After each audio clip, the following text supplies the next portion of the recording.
Okay, hello creeps, Andy here, and today I'm going to do my reading wrap up for, oh my gosh, June? Is this the 6 month mark? Wow, I don't know how that happened. I don't know how we're already almost in July, but I'm gonna do my reading wrap up today, but I'm not gonna include the last two books I read. Let me explain. One, I have to record this a few days before because I'm leaving, I'm going out of town, and so I haven't finished the second book and I feel weird saying I finished a book that I didn't, so that's one reason. And then two, because the last two books that I'm reading, sorry my dogs are fighting right now, or playing, the last two books that I read are for a separate video, and because that video is very specific, I feel like if you see what I read, then you'll know what the video is. And so I'm like, you know what, I'll just keep it separate. So I'm just going to show you the first 6 books that I read this month, and then the last two will be a surprise for everyone, and it's going to be interesting. But anyway, let's get started. Why is vanilla Coke so good? Sorry, I have a really bad headache right now, and caffeine's the only thing that helps it, and it has to be Coke. I don't know why. Every time I have a headache and I drink Coke, I feel better. I don't know, Coke is magic. That's the only explanation. I had a pretty good reading month this month. I gotta say, I read some of the best books this month, so I'm very excited for this. The first book that I read was The Sundown Motel by Simone St. James. Marlo, can I just take this phone really quick? Thank you very much. Jack, can you hold on to that for a sec? Okay, so I talked about this in my summer recommendations for you guys. I really enjoyed this one. It's a book about a young woman who's going to the town that her aunt disappeared from 20 or 30 years before. She ends up working at the same motel that her aunt disappeared from to try to figure out what happened to her. Her mom had just passed away, so she's, I don't know, reaching for anything to kind of take her mind off of that. It's a really good book. It's super fun. It reminds me of a Darcy Coates book. It's like a super easy, light read. It's not too intense. It's perfect for like first time horror readers, or if you just need a book that's a little bit more calm. If you just read something that's a little bit more intense, I highly recommend this writer. She's great. And then there's a little bit of supernatural stuff in here, but it doesn't overshadow the story and it doesn't make things confusing or convoluted. It's kind of in the background and it really adds to the story. I loved this book, I really did. So yeah, highly recommend this one. I had such a blast reading it. So the next book that I read was Dark Matter by Blake Crouch. Now, these two I had purchased from this one I got from Amazon. That one I got from my husband's home. One second. I wish that I would have left that recording because Marlo got her book back. Sorry, my husband got home, so I wanted to say hi to him.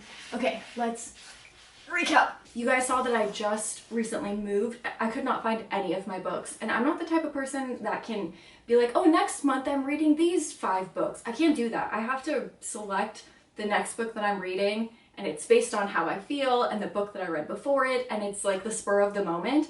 And so if I can't find a book that I want to read, I'm like, what am I gonna do? And so I could not find any of my books. They were all mixed together. It was a nightmare. And so I ended up buying this one from Amazon, and then I went to the bookstore to try to find Fight Club. I've bought Fight Club so many times and it keeps disappearing.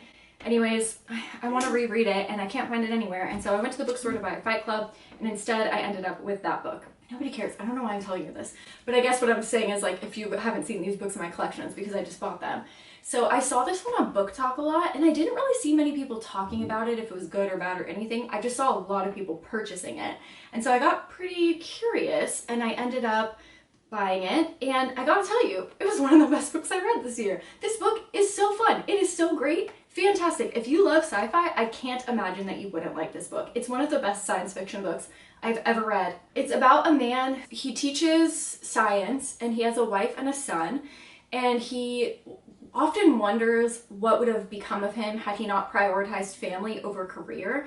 And I think this book was also just like a perfect book for me to read. I'm a woman in her 30s and I don't know if I want kids yet, even though I know that I have a very limited time to have kids. So anyways, it was an interesting book for someone in my position to read, and kind of like reassuring, and to see that other people feel the same way that I do. So I think this is a great book for people to read maybe later on in life, in their like 30s, 40s, 50s kind of thing, if that subject interests you. I mean, you can read it when you're younger than that, but I feel like I had a connection to this book a little bit more because I feel like I'm kind of in the same boat as this guy, where I'm like, okay, I can either start a family now or work on my career, and it feels like you can't do both, even though I know that's not completely true, but you do have to prioritize one or the other, it seems. So anyway, he ends up, you know, considering what would happen if he had fulfilled his career and not had gotten married and had a kid.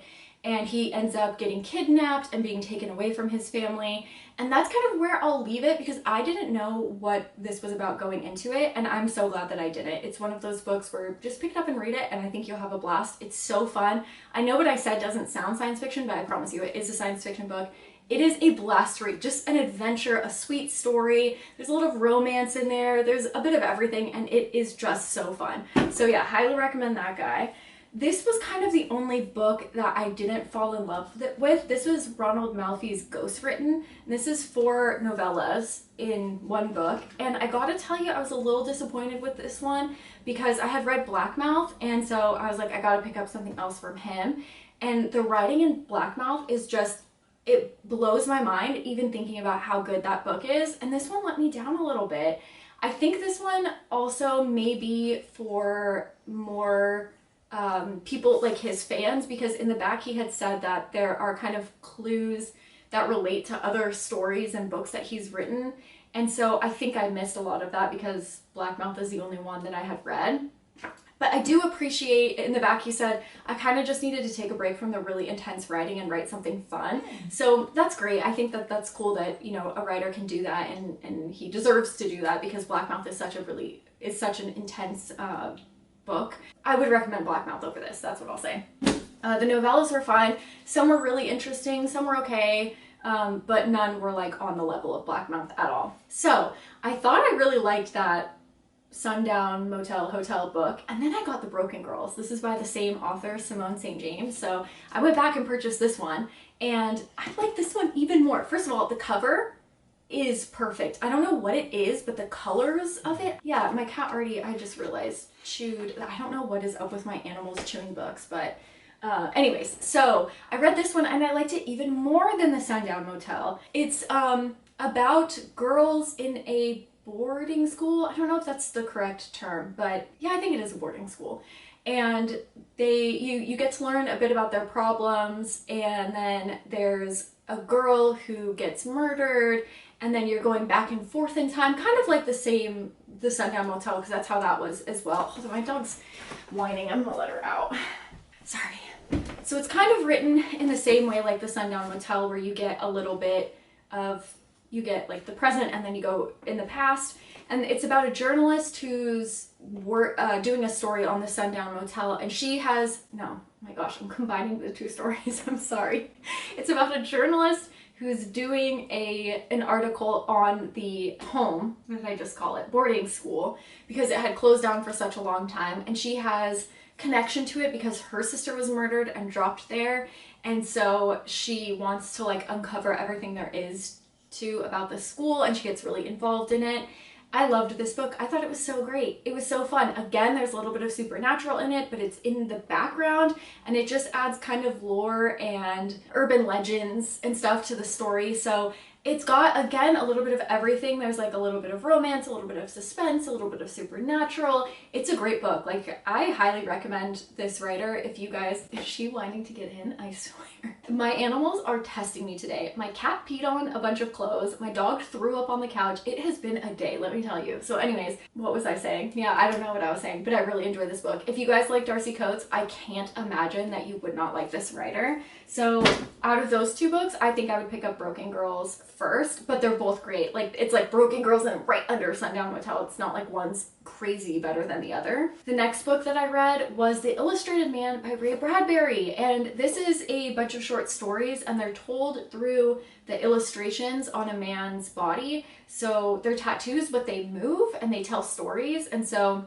another man is looking at them and seeing the stories being told, and then he tells them in the book. So it's an interesting way to start and end a novel. The short stories, most of them are very science fiction, very Ray Bradbury, very Mars related. Yeah, if you like that, I think you'll like this book. This was one of my favorite Ray Bradbury books that I've ever read, actually. It's up there. It's up there in my top few for sure. So yeah, I really enjoyed this one. I had a blast reading the little short stories. And the next book that I read was Kurt Vonnegut's Mother Night. Now, I haven't read this one. I've read a lot of other Kurt Vonnegut books, and I figured this would be kind of the same because they all are kind of the same. All Kurt Vonnegut books are very weird. They're not told in a linear manner, and most of them are told on like different, it feels like different dimensions. Like his writing is absolutely wild. This one is the most linear, what's the word I'm looking for? Like based in reality story, because other ones involve aliens and stuff like that. They're all just bizarre. But this one is the most based in reality. Not that it's a true story by any means, but that it's seems like, you know, there's not aliens and stuff like that. It's more based in reality than any of his other stories. So I would say, because I know I always say I can't recommend Kurt Vonnegut books to everybody because they're so freaking wild. I would say if you want to dabble in Kurt Vonnegut, this is the book to pick up first. It's about a man who was a Nazi propagandist. I don't know if that's the correct word. But he wrote and spoke propaganda for the Nazis during World War II. He's an American, but he lived in Germany. And you go on this whole journey with him. It's not completely linear, but compared to his other stories, it's much more easy to follow. And it's also so weird too because you see him, you know, spewing his propaganda from the Nazis, like the most horrendous things. You see things that came from his mouth that other people are repeating. So you're like, oh my gosh, what a terrible person. Then you learn that he was a spy for Americans during the war, and through his broadcasts, he was broadcasting messages to Americans. It's an interesting moral comment in this book because you don't really know how you feel about the character, and he doesn't even really know how he feels. Like, he doesn't ever come out and say, I am for Nazis or I'm against Nazis. This book walks such a gray line, and in fact, the quote here says that he paints, Vonnegut turns black and white into a chilling shade of gray with a verdict that will haunt us all. And so that's such a perfect line for the story. And so you go through this whole book, you'll learn a little bit at a time, and it's told from his jail cell. So like it starts with him in jail, writing his whole life in relation to being a Nazi or involved in the Nazi party or being a spy or however way you take it. But it kind of destroyed me, this book. It's a big comment on morality, but the ending is still very haunting. There is something about Kurt Vonnegut's writing that keeps me so engaged. I absolutely love him. I adore him. He is one of my favorite writers ever. I always recommend Slaughterhouse-Five, but I'm telling you, Mother Night is up there with Slaughterhouse-Five. Like, they are my two top. I don't even necessarily know if I can pick one over the other. That's how much I love this book. It blew me away. Highly recommend if you guys want to dabble in picking up a Kurt Vonnegut book and you just weren't sure where to start. Highly recommend Mother Night, because everyone knows about Slaughterhouse-Five, and even some of his other novels are more talked about. And I don't know how this one isn't up there with that, because it's honestly, it's a brilliant, brilliant read. So anyway, those are the 6 books that I have read so far. The other 2, they're not good, and it's been a rough ending to my reading. So those are my good books that I read this month. I hope you guys enjoyed this video. Please let me know your favorite books that you read this month, and I will see you soon with some more messed up horror videos. Bye guys.